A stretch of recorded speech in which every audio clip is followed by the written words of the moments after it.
Hello friends, RR class में आप सभी का एक बार फिर से स्वागत है। चूँकि हम पढ़ रहे हैं साधारण ब्याज। साधारण ब्याज को इंग्लिश में कहते हैं सिंपल इंटरेस्ट और इसको शॉर्टकट में बोलते हैं एसआई। ठीक है, इसमें हमने क्या देखा था? मूलधन को पी से दिखाते हैं, दर को आर से दिखाते हैं, समय को टी से दिखाते हैं और मिश्र धन को ए से। ठीक, और साधारण ब्याज को एसआई से मैंने बताया। चलिए, अब मैंने कुछ क्वेश्चंस लिखा है। क्या? ब्याज की औसत दर पर आधारित प्रश्न को हम इसमें देखेंगे और इस टॉपिक को हम क्या करेंगे? डिस्कस करेंगे। तो आइए, हमारा आज का पहला प्रश्न है।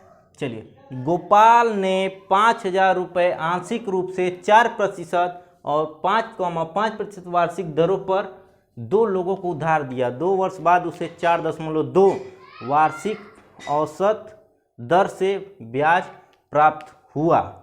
तो 4% की दर पर दिया गया धन ज्ञात कीजिए। ठीक है, यहाँ आपका प्रतिशत है, सॉरी। चलिए एक बार फिर से देख लेते हैं। गोपाल ने 5,000 रुपया आंशिक रूप से 4% पर और 5% पर आर्थिक दरों पर 2 लोगों को उधार दे दिया। मतलब हम पैसा है 4% ब्याज पे एक लोग को दे दिए, दूसरा को 5% पे दे दिए।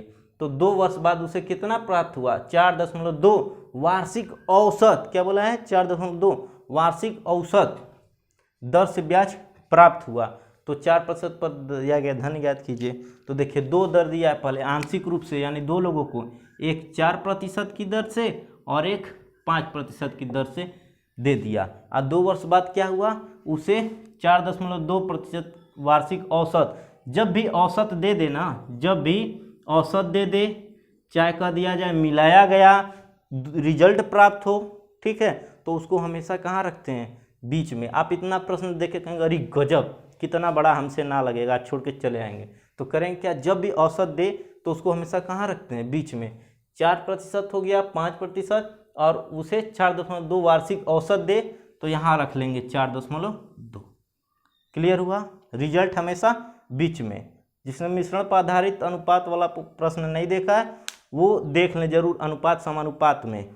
ठीक है, चलिए, 4%, 5%, बीच में औसत को रखते हैं। इन दोनों का क्या करते हैं? अंतर निकालते हैं।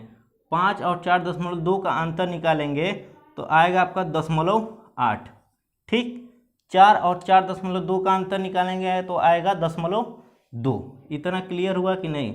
अब देखिए, ये प्रतिशत कैंसिल हो गया, ख़त्म कर दीजिए इसको। चलिए, ये 0.0 एक अंक पे, यहाँ भी एक अंक पे, इसलिए यहाँ भी क्या करते हैं? ख़त्म कर देते हैं। चलिए, इसको काट लेते हैं। 2 चौके 8 और 2 एकम 2। चलिए, 4 एक कितना हुआ? 5। और चूँकि यहाँ दिया है कितना? 5,000 रुपये। तो देखिए, कुल बराबर कुल रखेंगे, यानी 5 4 1 5, 5 बराबर कितना रखेंगे? 5,000 रुपये। तो 1 बराबर कितना हो गया? 5 एकम 5, यानी 1,000 रुपया हो गया। जब 1 का मान निकल गया तो कुछ निकल जाएगा। कह रहा है कि 4% की दर पर दिया गया धन ज्ञात कीजिए। 4% वाला दर यही है ना, और उस पर दिया गया धन कौन सा है? ये वाला। ठीक है, यानी कितना है? ये 4 है। तो 1 का मान 1,000, तो 4 का मान 4,000 रुपये। ये आपका आंसर आ गया। चलिए, फिर से इसको एक बार समझ लेते हैं। जब भी औसत दर दिया रहे उसको हमेशा कहाँ रखते हैं? बीच में रखते हैं। चूँकि 2% दिया है, 4%, 5%, 4% यहाँ, 5% यहाँ, औसत दर यहाँ लिख लेंगे। इन दोनों का डिफरेंस आएगा 0.8, इन दोनों का डिफरेंस आएगा 0.2। 0.1 एक स्थान पे था तो मैंने हटा दिया, ठीक, अनुपात के हिसाब से। और फिर 2 चौके 8, 2 एकम 2। क्यों? क्योंकि अनुपात एकदम ऐसी राशि हो, अनुपात ऐसा कट के आता है कि उसके बाद वो कटता नहीं है, यानी 4:1। देखिए, अभी कटेगा नहीं, यानी इससे आगे अब नहीं जाएगा। तो 4:1 यही होगा। चूँकि दिया है कुल राशि 5,000, इसलिए हम लिख लिए 4 1 5। अब 5 बराबर 5,000, तो 1 का मान निकालिए 1000। और चूँकि पूछा है 4% की दर पर, तो 4% वाला यही है और इसका क्या है? 4, इसलिए 4 की वैल्यू निकाले कितना? 4,000।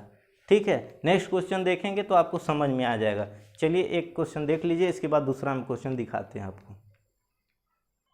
हाँ, तो देख लीजिए question. The next question is, एक व्यक्ति ने तो देखिए, इसमें वही दिया रहेगा, बस अंक बदल दिया जाएगा। मतलब क्वेश्चन प्रश्न वही रहेगा, अंक बदल दिया जाएगा। बहुत करेगा तो इसमें क्वेश्चन दिया एक व्यक्ति ने 1500 रुपया आंशिक रूप से 15% कर देगा, आंशिक क्या कुछ कर देगा कि 15% 15,000 रुपया, कुछ भाग 15% पे और कुछ भाग 10% वार्षिक दर पे दो लोगों को उधार दिया, तो 2 वर्ष बाद उसे 12% वार्षिक औसत प्राप्त हुआ। क्या वार्षिक औसत प्राप्त हुआ, दर से ब्याज प्राप्त हुआ, तो 10% वार्षिक दर पर दिया गया धन ज्ञात कीजिए।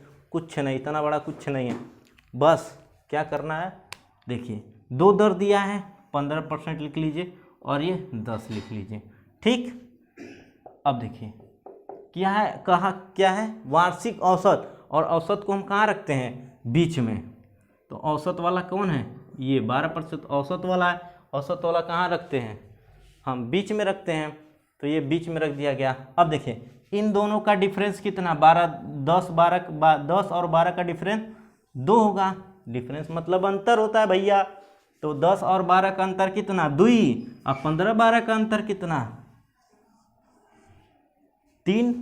चलिए ना समझ में कहेंगे सर ऐसे ऐसे काहे नहीं घटा रहे हैं, तो हम शुरू से आपको पढ़ा रहे हैं क्या, चलाओ न नैनो से बाढ़ रे, यानी तिखे तिखे तिरछा नज़र। ठीक है, तो ऐसे तिरछाई निकालना है। ठीक है, तो 15% लिख लेंगे, 10% लिख लेंगे, औसत बीच में रख लेंगे।